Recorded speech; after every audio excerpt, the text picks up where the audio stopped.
warahmatullahi wabarakatuh.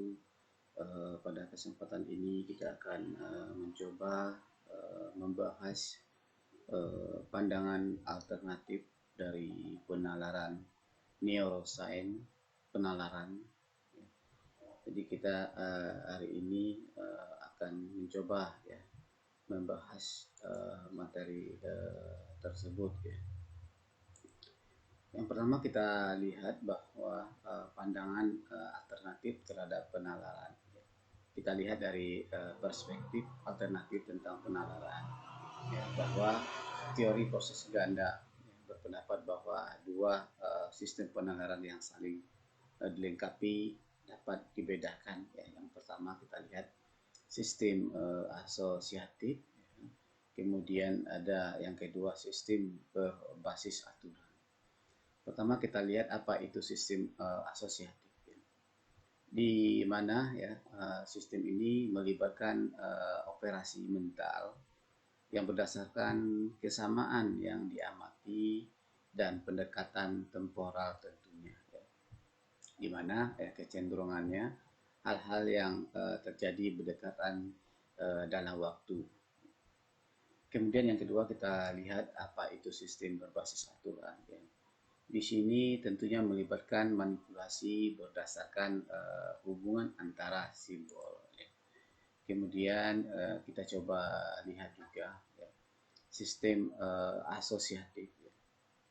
Di sini dikatakan bahwa sistem asosiatif dapat menghasilkan respon yang cepat, ya, sensitif terhadap pola dan kecenderungan pada umumnya. Kemudian melalui sistem ini kita bisa mendeteksi kemiripan antara pola yang diamati dan pola yang disimpan tentunya di dalam memori. Kemudian kita lebih memperhatikan bagaimana ciri-ciri yang menonjol, misal yang sangat khas atau sangat atipikal daripada mendefinisikan ciri-ciri suatu pola. Sistem ini memberlakukan batasan yang agak longgar yang dapat menghambat pemilihan yang kurang cocok dengan pola yang diamati. Kemudian ini lebih disukai karena pola dapat diingat ya, yang lebih cocok dalam pola yang diamati. Kemudian kita lihat bagaimana sistem penalaran berbasis aturan. Sistem penalaran berbasis aturan biasanya tentunya membutuhkan prosedur yang lebih disengaja. Terkadang ya melelahkan untuk mencapai kesimpulan. Kita lihat melalui sistem ini ya kita dengan hati-hati ya sangat menganalisis fitur yang sangat relevan. Misalnya kita fitur yang pendek definisian ya dari data yang tersedia tentunya. Kemudian berdasarkan aturan yang disimpan di dalam memori. Sistem ini memberlakukan batasan ya, kaku ya yang menyampingkan kemungkinan yang melanggar aturan. Ya. Kemudian bisa kita lihat juga ya apa bukti yang mendukung penalaran berbasis aturan. Ya. Yang pertama kita lihat ya ada yang namanya kita dapat mengenali argumen logis ya, saat orang menjelaskan kepada kita.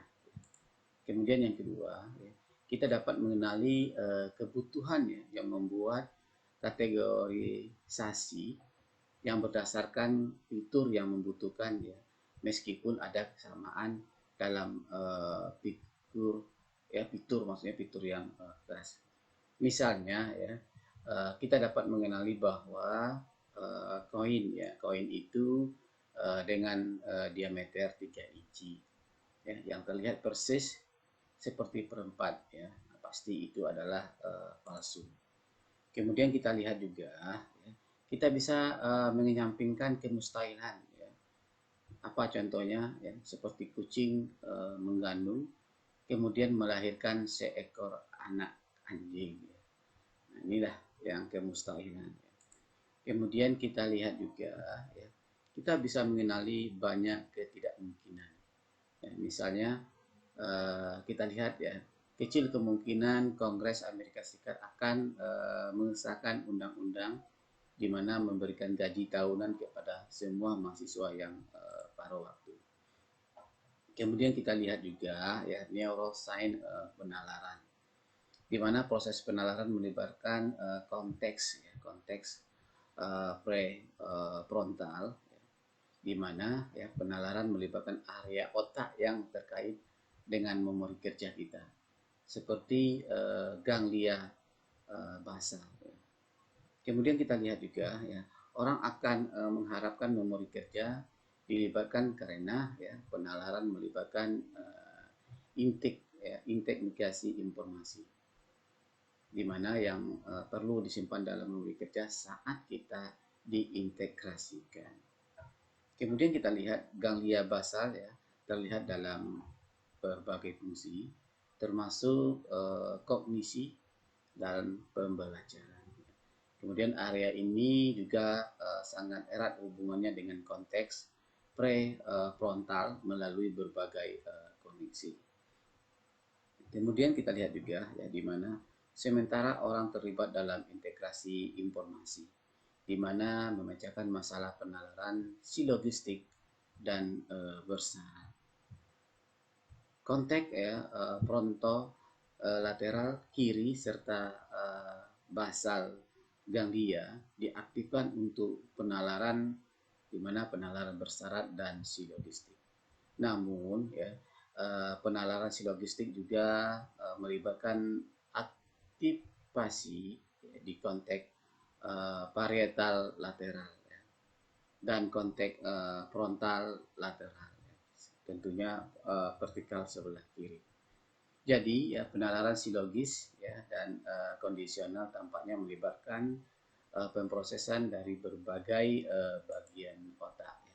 Mungkin itu yang dapat disampaikan pada kesempatan kali ini, pertemuan kali ini. Lebih dan kurang saya mohon maaf. Ya sudah. Assalamualaikum warahmatullahi wabarakatuh.